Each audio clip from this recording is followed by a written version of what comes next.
মোচা দেখলেই লাগে আপনাদের বিরক্ত? তাহলে আজকে সহজেই দেখে নিন নিরামিষ মোচার ঘন্ট।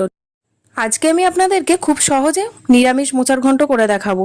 আর কোনো বিরক্তি আসবে না মোচা রান্না করতে। প্রথমেই একটা মোচাকে ভালো করে ছাড়িয়ে কুচো করে নিয়েছি, এবার জলে লবণ দিয়ে সিদ্ধ করে নিচ্ছি 10 থেকে 15 মিনিটের জন্য। আপনারা যারা মোচা ছাড়াতে জানেন না, আমার একটা ভিডিও আপলোড করা আছে কিভাবে মোচা ছাড়াবেন, সেটা অবশ্যই দেখে নিতে পারেন।